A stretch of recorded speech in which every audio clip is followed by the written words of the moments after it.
Olá, meus irmãos, graça e paz.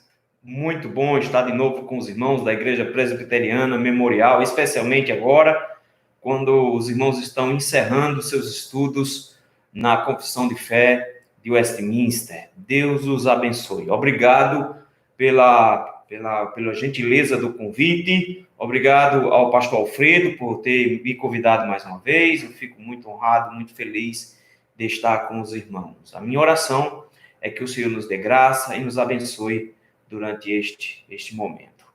Vamos fazer somente uma leitura das Escrituras Sagradas para a gente começar. O texto que eu escolhi não é necessariamente o que eu vou expor, mas eu vou fazer a leitura do texto de 1 Coríntios, capítulo número 15, dos versículos 50 a 58. Nos diz assim a palavra do Senhor. Isto afirma, irmãos, que a carne e o sangue não podem herdar o reino de Deus, nem a corrupção herdar a incorrupção. Eis que vos digo o mistério: nem todos dormiremos, mas transformados seremos todos. Num abrir e fechar de olhos, ao ressoar da última trombeta.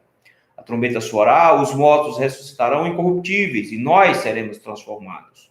Porque é necessário que este corpo corruptível se revista de incorruptibilidade e que o corpo mortal se revista de imortalidade. E quando este corpo corruptível se revestir de incorruptibilidade e o que é mortal se revestir de imortalidade, então se cumprirá a palavra que está escrita: tragada foi a morte pela vitória. Onde está a morte, a tua vitória? Onde está a morte, o teu aguilhão? O aguilhão da morte é o pecado, e a força do pecado é a lei. Graças a Deus que nos dá a vitória por intermédio de nosso Senhor Jesus Cristo. Portanto, meus amados irmãos, sede firmes, inabaláveis e sempre abundantes na obra do Senhor, sabendo que no Senhor o vosso trabalho não é vão. Vamos fazer uma oração? Senhor, nesse momento, meu Pai, que nós nos encontramos dispostos a aprender um pouco mais sobre a sua palavra. Ajuda-nos, orienta-nos, ilumine o nosso entendimento para que possamos compreender as verdades que a sua palavra nos apresenta. É no nome de Cristo Jesus, teu Filho amado, que nós te rogamos. Amém. Os últimos capítulos da Confissão de Fé, os capítulos 32 e 33, vão tratar sobre um assunto que hoje, na verdade, em parte ficou esquecido por parte da igreja e, em parte, está envolto no misticismo, numas ideias estranhas, e que, por isso mesmo, causa tanta confusão no meio da igreja de Cristo. É impressionante porque isso é a base da fé cristã. Se você for olhar o credo apostólico fala justamente no final de que nós cremos na imortalidade da alma e nós cremos na ressurreição do último dia. Então, nós cremos no juízo final, nós cremos no inferno, nós cremos em ressurreição, nós cremos nisso, mas isso, de alguma forma, tem sido abandonado pela igreja em matéria de pregação. É muito raro você ouvir pregadores falando sobre esses assuntos, talvez porque acham que a igreja vai ficar com medo, mas exatamente porque não pregam sobre esse assunto, as pessoas estão aprendendo de maneira errada. E estão aprendendo, por exemplo, assistindo uma novela na TV, que finge ensinar como serão as últimas coisas, o que esperar das últimas coisas, que na verdade é muito mais uma obra de ficção do que escritura sagrada.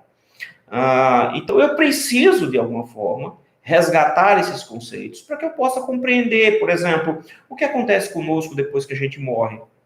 Como ficam nossas almas? Como ficam as almas dos perdidos? O que vai acontecer conosco? Como vai funcionar isso no último dia? Como é que eu vou ser restaurado? Como vai ser essa ressurreição? Como vai se processar isso? Então, todas essas perguntas a Bíblia tem respostas. É bem verdade que muito nisso a gente não vai saber. Mas a Bíblia tem resposta para as perguntas básicas sobre esse assunto. E os dois últimos capítulos da Confissão de Fé vão tratar sobre isso. Primeiro, 32 vai tratar sobre o estado intermediário da alma. O que acontece conosco depois que a gente morre. Como funciona esse processo. E o 33 vai falar justamente do retorno da alma para o corpo, quando for haver a ressurreição do último dia. E aí, com base nisso, o julgamento final e assim por diante. Então, as duas coisas estão conectadas, que dizem respeito, então, aos últimos momentos, tanto nossos, com relação à nossa morte, como o da própria história, quando houver a ressurreição e houver a consumação dos séculos. A nossa confissão de fé, e eu vou aqui ir lendo e aos poucos comentando com os irmãos e vendo alguns textos bíblicos com os irmãos, por isso que eu entendo que os irmãos devem estar com as suas Bíblias abertas nesse instante, fala, por exemplo, no parágrafo 1º da Confissão de Fé, capítulo 32, o seguinte: o corpo dos homens, depois da morte, volta ao pó e vê a corrupção. E a alma deles, que nem morre, nem dorme, por ter uma substância imortal, volta imediatamente para Deus, que a deu. A alma dos justos, sendo então aperfeiçoada em santidade, é recebida no mais alto dos céus, onde contempla a face de Deus em luz e glória, esperando a plena redenção do corpo deles. E a alma dos ímpios é lançada no inferno, onde permanecerá em tormentos e em trevas espessas, reservada para o juízo do grande dia. Além desses dois lugares destinados às almas separadas dos seus respectivos corpos, as Escrituras não reconhecem nenhum outro lugar. O que é que eu preciso logo de cara entender aqui? Por que é que a gente morre? Por que é que a gente morre? Nós precisamos entender que lá no Éden ainda, capítulo número 3, o Senhor estabeleceu pactos com o seu povo. Primeiramente, um pacto de obras com Adão. Adão era o representante federal da raça humana e ele tinha diante de si uma proibição simples. Ele podia comer de todo fruto que estivesse dentro do jardim, mas da árvore de conhecimento do bem e do mal, ele não podia comer desse fruto, porque a ordem era muito específica, era no dia que dele comerdes, certamente morrerás. Então, nós temos aí um mandamento que era negativo, mas que tinha uma implicação positiva por trás. Qual eram as implicações? Primeiro, a ordem negativa era não coma. O efeito do descumprimento dessa ordem era certamente morrerás. Então, o homem entraria num processo de morte espiritual e morte física também. O contrário era que o homem, experimentando, então, da pureza e não da árvore, se o homem tivesse se mantido puro e santo e não caído em pecado, ele seria recompensado com a vida eterna. Esse era o pacto das obras. A gente vê, então, que o homem cai, e nessa queda ele é amaldiçoado com a morte, ele vai receber a morte. E em seguida, nós temos o chamado pacto da graça, que é quando Cristo é apresentado como nosso substituto para a nossa salvação. E, de repente, às vezes, nós somos levados a pensar que o pacto das obras foi cancelado, mas ele não foi. O pacto das obras, ele continua válido. Ou seja, como houve uma quebra desse pacto por parte dos homens, Deus mantém as ameaças, ou no caso agora, a punição, por causa da quebra desse pacto. Então, a prova que eu tenho que o pacto das obras ainda é válido é que nós continuamos a morrer. A morte ela é uma punição pela quebra do pecado de Adão. De maneira que todos os que nascem de Adão receberão nos seus próprios corpos a punição do pecado de Adão e receberão em seus espíritos uma punição eterna pelo pecado de Adão. Aqueles que creem em Cristo, eles têm sido substituídos por Cristo nessa morte espiritual, de forma que nós somos agora, Cristo pagou o preço por nós e nós agora somos ressuscitados espiritualmente. Então, por que é que nós não morremos espiritualmente, não somos condenados ao inferno? Porque Cristo pagou o preço pelo pecado de Adão e garantiu a nós a vida eterna, porque ele cumpriu os mandamentos que Adão não conseguiu cumprir. Então, Cristo, ele vai executar o pacto das obras de forma perfeita, e por causa do pacto da graça será atribuído a nós esses benefícios. Então, por que é que nós morremos? Nós morremos porque Deus está cumprindo a ameaça que fez a Adão. É por isso que nós morremos.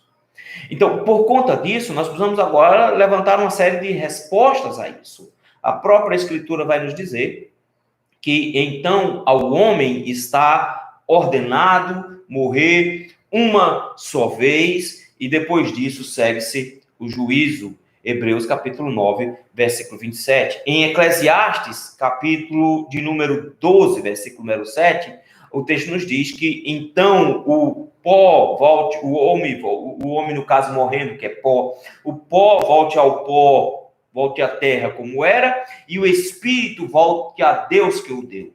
Isso é o que é uma morte. A morte é uma separação, onde a nossa parte material, o nosso espírito, a nossa alma é elevada a Deus, ela é devolvida a Deus, porque Deus nos deu, lá no capítulo 2 de Gênesis, e o nosso corpo, que foi tirado da terra, ele é devolvido ao pó da terra. Isso é morte, essa separação. Esse aspecto agora, dessa separação, é o que causa o problema, que causa a confusão. Porque aí surge uma série de teorias como, por exemplo, a teoria do sono da alma, que os adventistas do sétimo dia creem, e muitos cristãos assumem essa mesma crença, de que o espírito dorme junto com o corpo. É bem verdade que, vez ou outra, as escrituras vão se referir aos irmãos mortos como aqueles que dormem. Na verdade, é um eufemismo. Como a morte ela é uma realidade muito dura, por vezes nós somos levados a usar eufemismo para nos referir a ela. Nós nunca chegamos para alguém de casa, um fulano morreu. A gente chega e diz, olha, fulano foi chamado pelo Senhor, fulano descansou no Senhor. Nós usamos palavras mais suavizadas para a dureza da morte. E dormir no Senhor é uma dessas expressões.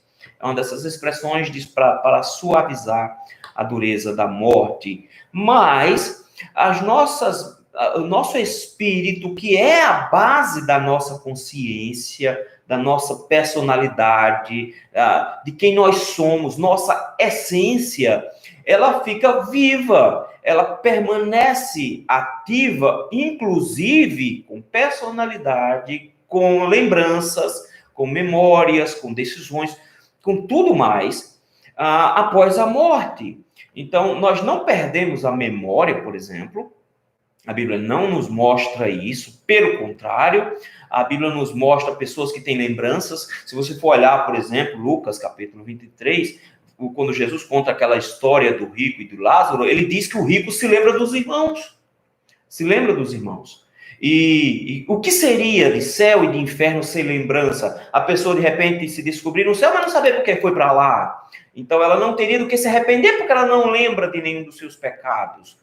Como alguém chegaria no céu e seria grato ao Senhor se ele não lembra de como ele foi salvo, se ele não lembra de como o Senhor foi gracioso, se ele não lembra de tudo isso? Então, a ausência de lembrança me leva a não experimentar o céu, na graça que ele possui, nem experimentar o inferno no juízo que ele possui. Então, as almas que, uma vez o corpo morto, essas almas voltam para Deus. E é isso que a nossa confissão de fé vai dizer. O corpo volta ao pó, o espírito volta a Deus. Mas aí ele faz uma distinção. Ele diz, existe já uma separação entre as almas dos justos e as almas dos ímpios.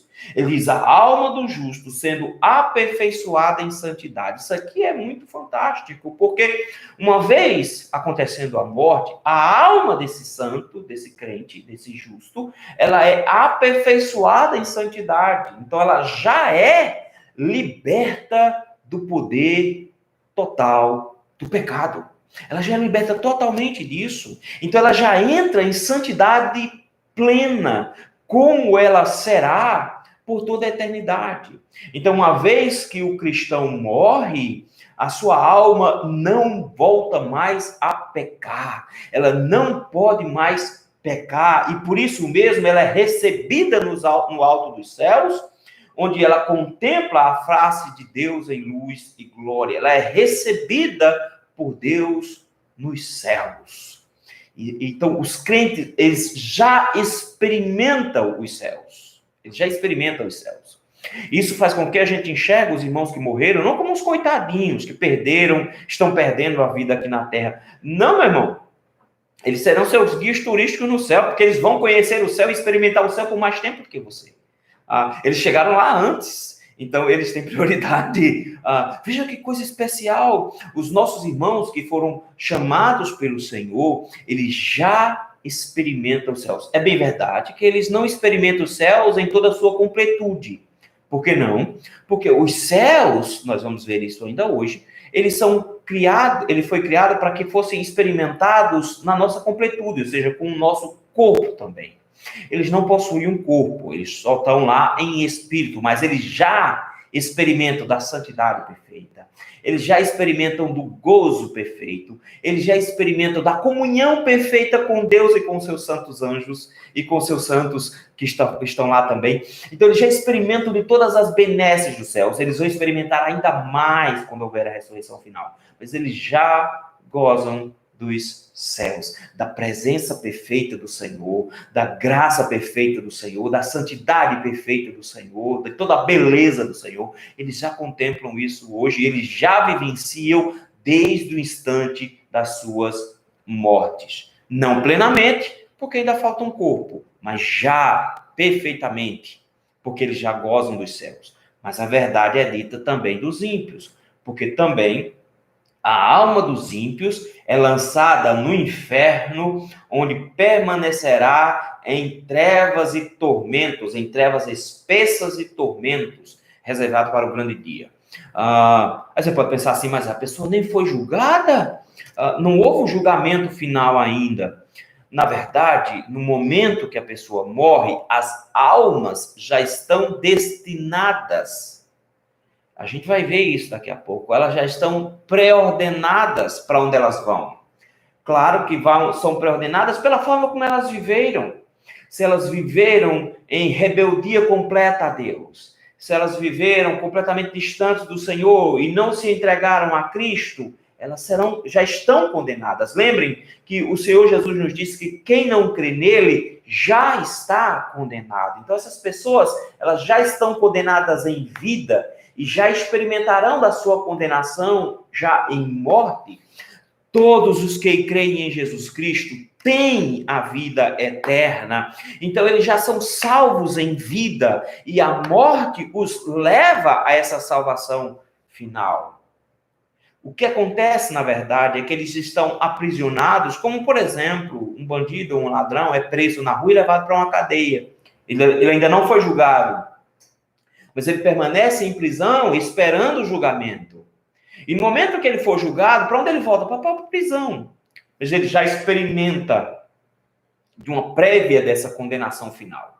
O que vai acontecer no juízo final, a gente vai ver isso daqui a pouco, é um retorno para uma declaração oficial. Mas depois da morte, na hora que a pessoa morre, a alma dos santos já vai experimentar os céus, a alma dos injustos, dos impuros, dos incrédulos, já experimentará o inferno. E isso é importante porque a nossa confissão para dizer o seguinte: não existe uma terceira via. Então, primeiro, não existe o nimbus infante, que a Igreja Católica diz, que são o lugar para onde todas as crianças que morreram antes de serem batizadas vão. A Bíblia não diz que existe esse lugar. Não existe esse lugar. Como também não existe um lugar chamado purgatório, onde as pessoas vão pagar pelos seus próprios pecados e depois vão para o céu. Não existe esse lugar. A Bíblia só prescreve 2 lugares. Só 2 lugares. Após a morte, sexo e juízo. Após a morte, 2 caminhos. Não tem jeito. A alma das pessoas ou vão para o céu ou vão para o inferno. Não tem um meio termo aí no caminho desse processo.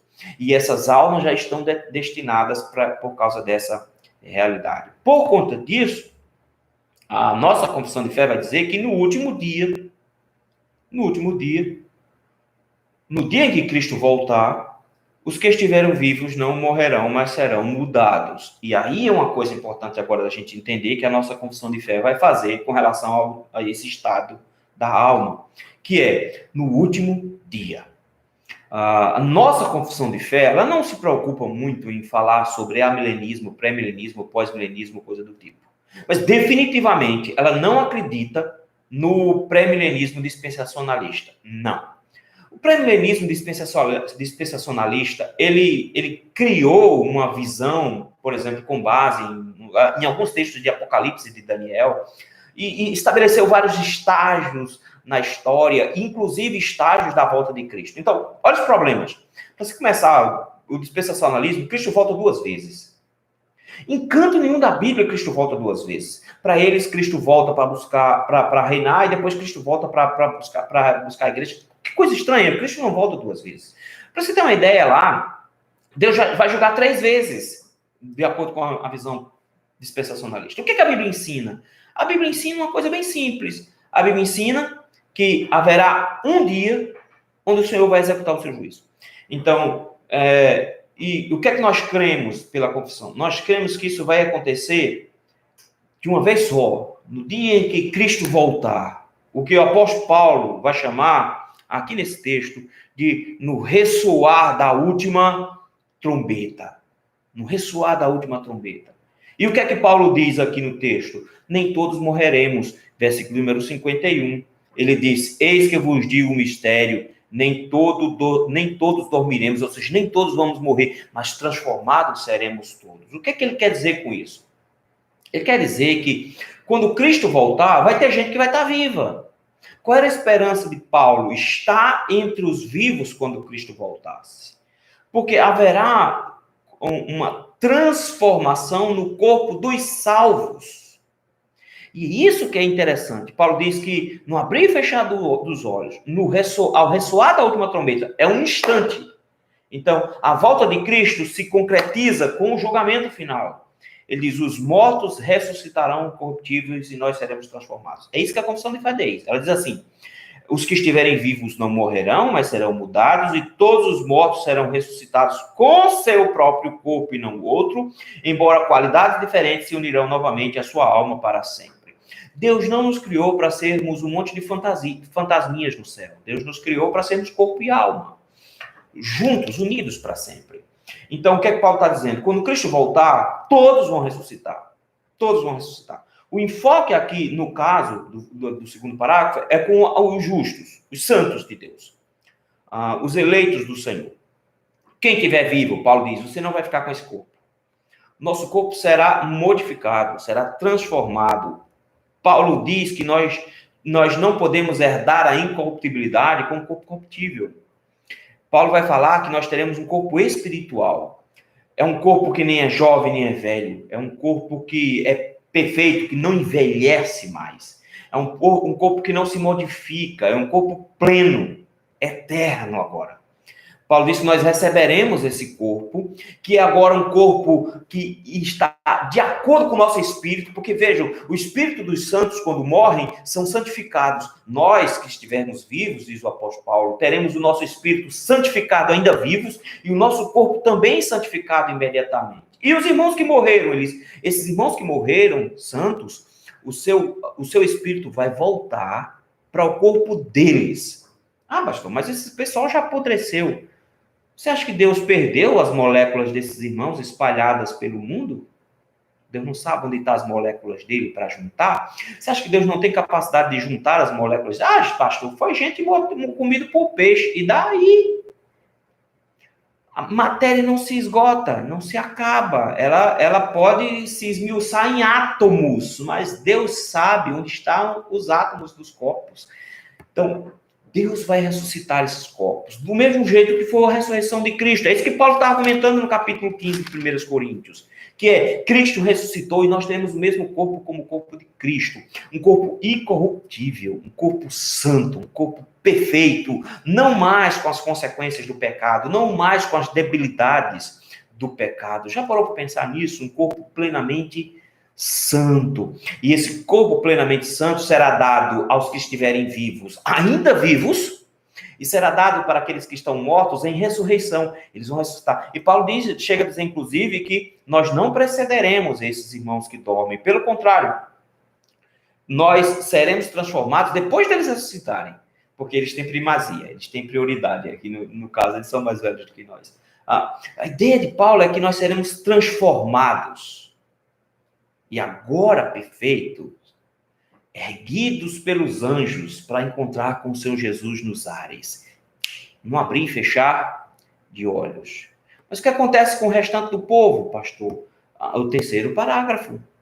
O terceiro parágrafo diz assim: o corpo dos injustos será, pelo poder de Cristo, ressuscitado para a desonra. Eles também vão ressuscitar. Não somos só nós. Porque, pastor, eles já estão no inferno. Sim, meus filhos, mas eles não estão no inferno com o corpo deles. Do mesmo jeito que os santos não estão no céu com o corpo deles. Mas os santos precisam experimentar o céu com o corpo. E os ímpios precisam experimentar o inferno com o corpo. Veja o que Paulo diz, versículo 42 do capítulo 15 ainda aí de 1 Coríntios. Pois assim também é a ressurreição dos mortos. Semeia-se o corpo na corrupção, ressuscita na incorrupção. Aí ele diz, semeia-se em desonra, ressuscita-se em glória. Ele está falando do corpo dos crentes. Semeia-se em fraqueza, ressuscita-se em poder. Semeia-se corpo natural, ressuscita-se espiritual. Se há corpo natural, também corpo espiritual. Aí a ideia dele agora é que nós seremos transformados plenamente. Mas e os ímpios? Os ímpios não. Os ímpios, eles vão ressuscitar com um corpo de desonra. Porque eles não receberão um corpo glorificado. O corpo glorificado está reservado para aqueles por quem Cristo pagou por esse corpo. Cristo viveu 30 e poucos anos de obediência para conquistar esse corpo. Cristo foi fiel em todos os mandamentos para nos conquistar esse corpo. Os ímpios não têm direito a um corpo novo. Pelo contrário, em João capítulo 5, versículo 28 e 29 diz, não nos maravilheis disto, porque vem a hora em que todos os que se acham nos túmulos ouvirão a sua voz e sairão, todos sairão. Os que tiverem feito bem, para a ressurreição da vida. Os que tiverem praticado o mal, para a ressurreição do juízo. Todos ressuscitarão. Paulo vai dizer em Filipenses a mesma coisa, que o Senhor ressuscitará a todos. Como é que será o corpo ressuscitado desses ímpios? Eu não sei. Como eu também não sei como será o corpo dos ressuscitados. A Bíblia não diz que será incorruptível, ou seja, não vai apodrecer, não vai mais envelhecer, será pleno em tudo, vai experimentar as coisas como o Senhor realmente nos deu para experimentar, não será mais em nada contaminado, envelhecido, enfeiado pelo pecado. Os ímpios não. Vão receber o corpo que eles merecem. Um corpo também em pecado, também em corrupção, também em destruição. Não sei se será um negócio meio Walking Dead, mas eles vão ressuscitar. Eles vão ressuscitar. E aí entra o capítulo de número 33 da nossa confissão de fé, que é o que acontece depois dessa ressurreição. Eu preciso que os irmãos entendam o seguinte, que o Senhor não nos criou para vivermos a eternidade como fantasminhas. Ele nos criou para vivermos a eternidade corpo e alma, juntos, unidos. No momento que nós morremos, nosso corpo vai para o pó, mas nosso espírito vai para Deus. E Deus dá a destinação. Aqueles que morreram com Cristo são elevados aos céus já, com seus espíritos purificados, santificados. Aqueles que morreram sem Cristo já são encaminhados para o inferno, para tormento eterno em trevas espessas. Mas no último dia, quando Cristo voltar, todos vão ressuscitar. Salvos ou perdidos, todos vão ressuscitar. A diferença é que quem estiver com Cristo, se estiver vivo, vai ter o seu corpo vivo ainda transformado e vai ser erguido aos céus pelo Senhor, porque sua alma também será santificada. Os irmãos que já estavam com suas almas santificadas receberão agora um corpo glorificado. Essa alma volta para esse próprio corpo. E eles também são assuntos aos céus, com o mesmo corpo que eles possuíam antes. Então, os santos são glorificados em corpo e alma. Os ímpios têm suas almas em perdição e suas almas e seus corpos em perdição. Eu fico imaginando o desespero dessas pessoas que hoje estão no inferno. Elas já estão lá. Já não há mais saída para elas. O que é que elas podem esperar? Que a coisa vai piorar. Porque hoje elas são atormentadas espiritualmente no inferno. Elas têm as suas consciências atormentadas espiritualmente no inferno. Quando Cristo voltar e elas receberem de volta um corpo, elas serão também atormentadas fisicamente. Fisicamente. E isso é uma expectativa terrível. Mas eu fico imaginando também a expectativa gloriosa dos salvos. Porque eles já experimentam os céus na sua grandeza. Mas eles sabem que vão experimentar ainda mais quando Cristo voltar. Já parou para pensar nisso? Eles estão numa expectativa boa nesse dia que eles vão receber o corpo de volta e experimentar os céus em toda a sua plenitude. O capítulo 33, então, diz o que vai acontecer nesse dia. No dia que Cristo voltar. Veja, não é uma posição pré-milenista, dispensacionalista de que Cristo vai voltar, aí vai descer na Nova Jerusalém, na Israel, e vai se restaurar o culto dos judeus, vai ter sacrifício de novo, depois vai se juntar Gog e Magog. Se você anda assistindo a novela da Record, é assim que você acha que é, mas eu vou logo te adiantando, não é nada daquilo ali. Não vai ser daquele jeito. O que acontece? Confissão de fé. Olha aí. Deus já determinou um dia no qual, com justiça, há de julgar o mundo por meio de Jesus Cristo. Oxe, de onde a confissão tirou um negócio desse que Deus determinou um dia, quando ele vai julgar? Ele tirou de Atos, capítulo 17. Você tem um discurso belíssimo lá, em Atos capítulo 17, Paulo em Atenas pregando um discurso fantástico, e de repente Paulo aqui no capítulo 17, versículo de número 30, diz: ora, não levou Deus em conta os tempos da ignorância, agora, porém, notifica aos homens que todos e em toda parte se arrependam, porquanto estabeleceu um dia em que há de julgar o mundo com justiça por meio de um varão que destinou e acreditou diante de todos, ressuscitando dentre os mortos. Ou seja, ele diz, tem um dia marcado. Quem vai julgar? Jesus vai julgar. É isso que diz a confissão.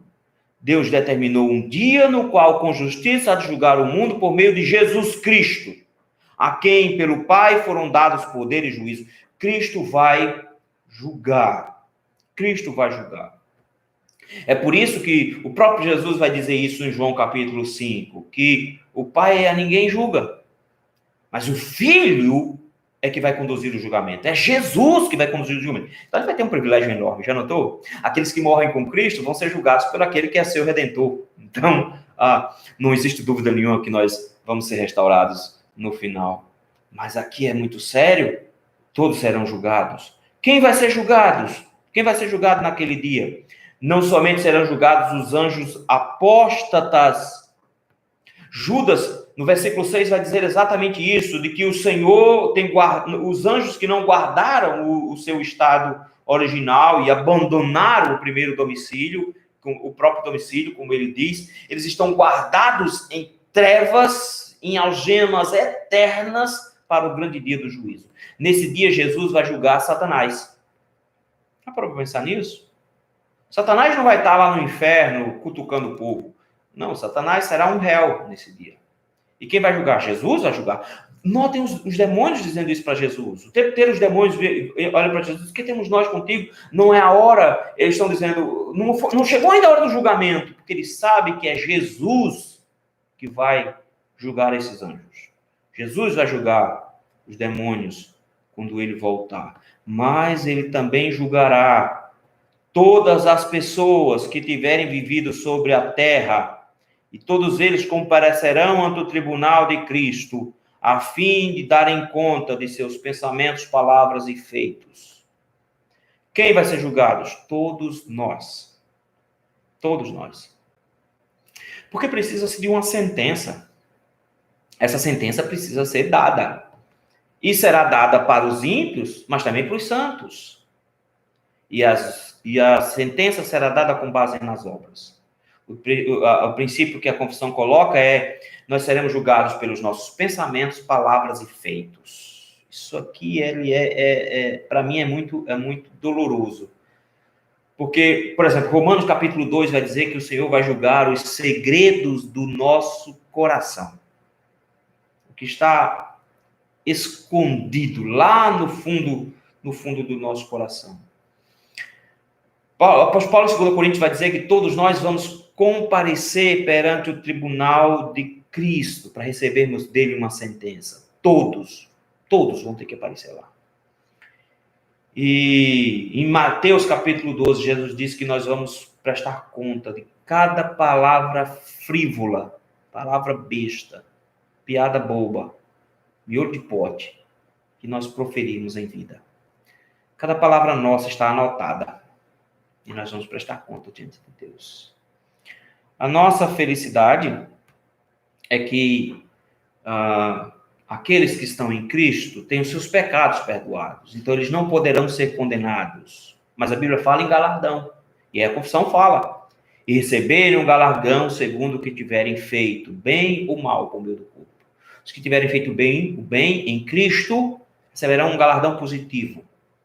Quem tiver feito o mal sem Cristo, receberão uma pena agravada. Como vai funcionar isso? Não tenho a menor ideia. Não sei. A gente espera o dia final para descobrir. Mas a Bíblia diz que haverá uma distinção nesse sentido. E aí a confissão de fé, no segundo parágrafo do capítulo 33, vai dizer assim: o fim que Deus tem em vista, determinando esse dia, é manifestar a sua glória. Por que Deus não deixa já o povo no inferno e os outros que estão no céu, está resolvido logo e tal? Por que Deus tem um dia? Tem uma coisa interessante que Deus tem, que a igreja evangélica brasileira, em especial, tem esquecido. Deus não é informal. Deus não é informal. Eu sei que a gente pensa muito, mas é informalidade, o culto. O brasileiro é informal. Deus não. Tudo que Deus vai fazer, ele faz com acordo, com pactos, ele faz com contratos, dando palavras em juramento, ele faz tudo de maneira formal, ele promete as coisas para Abraão, mas faz um evento para isso. Ele tem evento para tudo, ele faz evento com marcação de dia e hora, como vai ser. Tudo ele faz formalmente. E você acha que o juiz final ia ficar assim, deixa desse jeito mesmo, cada um do seu lado. Não, ele vai fazer um evento formal. Um evento oficial de declaração de sentença.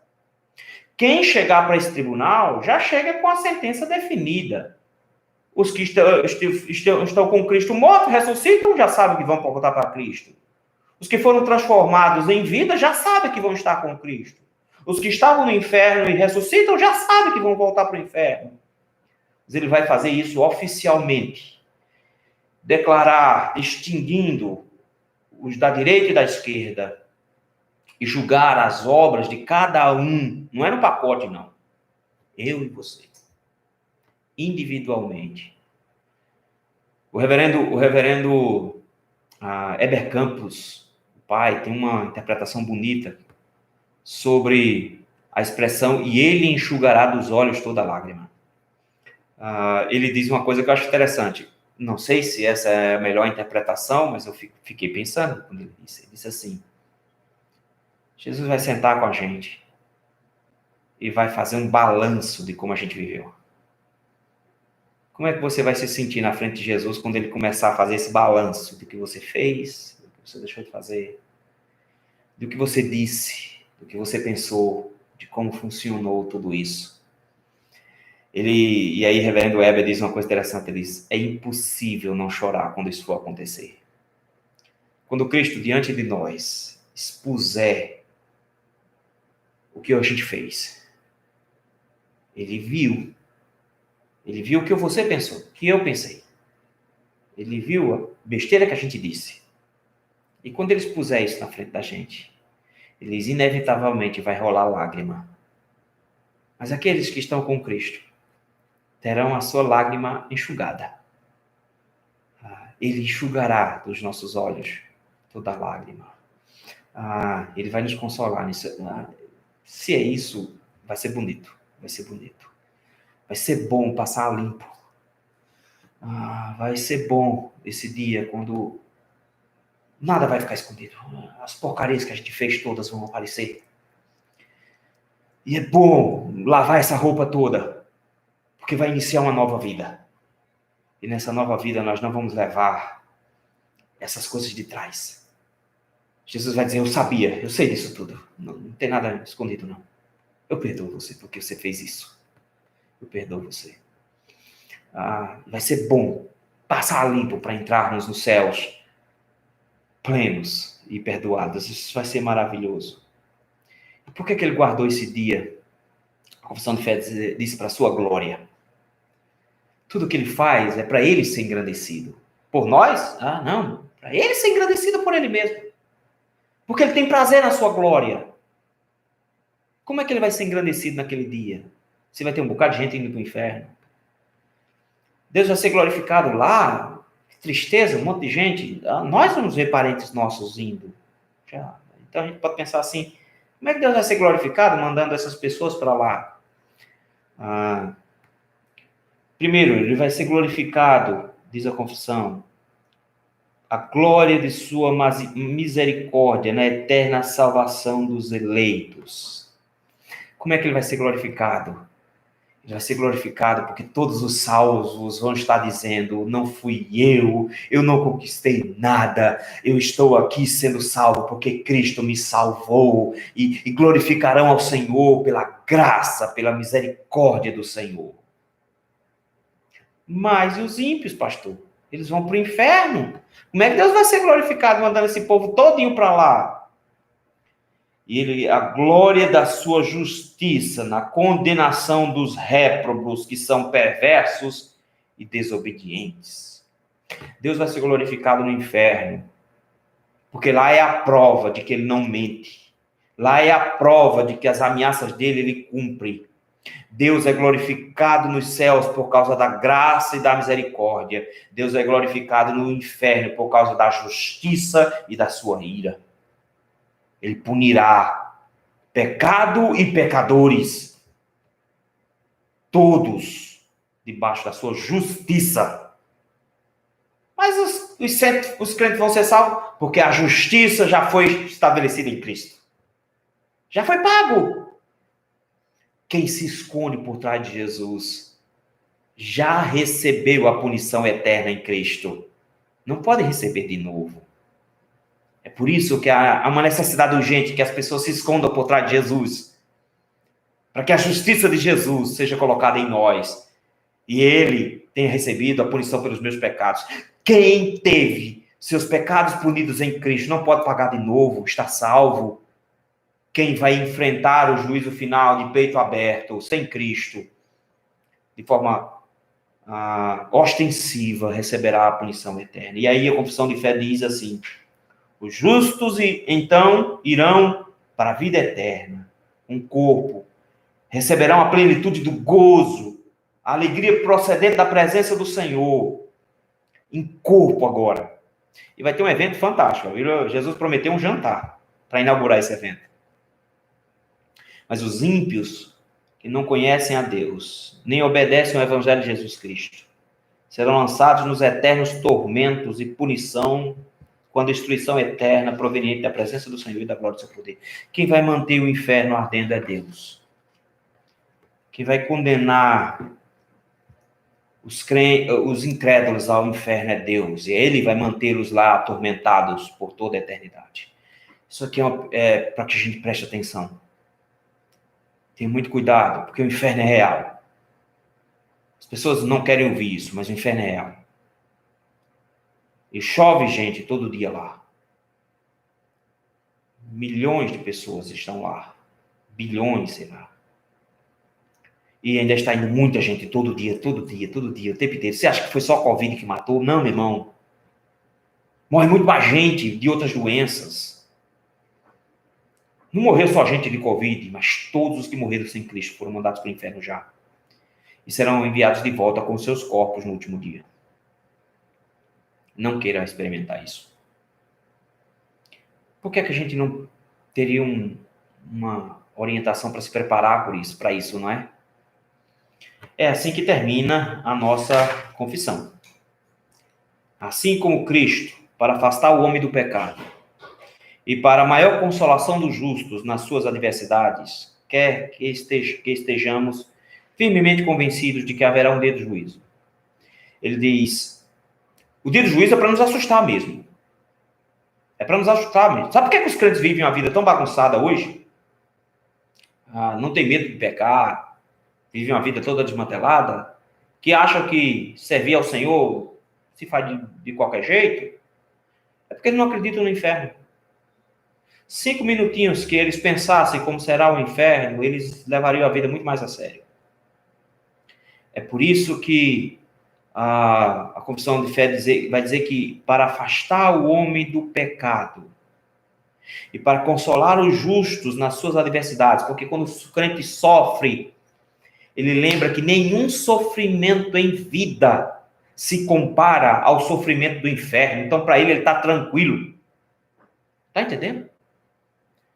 A confissão de fé diz, para que você não caia no pecado, nem fique reclamando de sofrimento, Deus nos convence de que haverá um dia do juízo e também que esse dia não seja conhecido dos homens. Duas verdades aqui. Deus nos diz, vai ter um dia do juízo, mas Deus não diz quando será esse dia. Ele diz, vai ter um dia do juízo, para que, primeiro, você não descanse, relaxe e enfie o pé na jaca. Porque se você soubesse que o dia do juízo é amanhã, hoje você se preparava. Mas se você soubesse que o dia do juízo é amanhã, nesse mesmo horário, você diria, eu tenho até o início da noite para aproveitar. Depois do início da noite, eu me arrependo e pronto, vou para o céu. Uma vez me perguntaram isso. Eu posso deixar para me arrepender na hora da morte? Eu disse, óbvio. Tinha um ladrão do lado de Jesus que fez isso. O ruim é se você morrer com a bala perdida. Você nem vai saber que foi atingido. Não vai dar tempo de se arrepender. O ruim é se você for atropelado, não vai dar tempo de se arrepender. Você não sabe. Então nós nos preparamos. Mas eu sofro demais nesse mundo. Sofre. Não, meu filho, você não tem noção do que é comer inferno, não. Quando um suicida, ímpio, se mata, tentando escapar do sofrimento, já imaginou que besteira é essa? Porque o sofrimento que eles têm na vida de depressão não se compara ao que ele vai experimentar logo em seguida. Eu te garanto que todos os que se suicidaram tentando se livrar de sofrimento e morreram sem Cristo, hoje estão plenamente arrependidos, porque a vida deles hoje é infinitamente pior do que era a vida deles em vida. Não tem sofrimento nessa vida que se compare ao sofrimento do inferno. Cristo nos dá essa certeza do juízo final. Primeiro, para que eu me alegre com minha vida. Não tem sofrimento que, comparado ao inferno, não seja suavizado. Para que eu não me enfie no pecado. Para que eu tenha cuidado com ele. Mas sabe por que ele não me disse o dia que ele vai voltar? A Confissão de Fé diz assim. Ele não me disse o dia que ele voltar, a fim de que os homens se despojem de confiança carnal. Para que você não tenha confiança no que você faz. Tinha um amigo meu que dormia de calça comprida com medo de Jesus voltar. Tomava banho relâmpago porque ele achava que Jesus podia pegar ele nu. Veja, você não vai para o céu por sua causa. Você vai para o céu porque você crê em Cristo. Então, você não pode se confiar carnalmente na sua vida santa, porque por isso você vai para o céu. Você se confia em Cristo, que é nele que você crê. Não é a sua vidinha boa. Você pode levar uma lapada quando chegar lá, mas você vai para o céu porque você crê em Cristo. Então você não pode se confiar em segurança carnal, mas sejam vigilantes em santificação não sabendo a que hora virá o Senhor, estejam prontos a dizer, vem logo, Senhor Jesus. Você está dizendo, sabe quando é que você tem que se preparar? Ai, meus irmãos, eu tive um sonho de Jesus voltando, que coisa horrível. Se prepara a igreja. Olha, você está vendo peste, guerra. Se prepara a igreja. E você não estava preparado, não? Você estava relaxado, era? Se você estiver relaxado, se você está relaxado hoje, olhe, preste atenção, porque pode ser que Cristo não venha hoje, mas você vá. Quem garante que a morte não nos pega assim, de uma hora para outra? Nós não sabemos o dia da nossa morte, nem o dia que Cristo vai voltar, para que a gente não fique muito confiante. E de forma hipócrita, fique esperando o dia de Cristo em miséria e pecado, para depois estar na frente de Deus. Ah, me arrependi agora, faz 5 minutos. Essa hipocrisia não funciona. Daí a necessidade de que nós não sabemos nem o dia e nem a hora. Para que nós fiquemos vigilantes. Vigilantes. Não enfiando o pé no pecado. E mantendo vida de santidade. E continuar confiando em Cristo para a nossa salvação. É isso que a gente faz.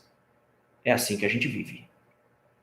Como Jesus contou, como virgens que têm azeite na lamparina, para que quando o noivo chegar, eles não sejam encontrados despreparados, sem fé, sem santidade.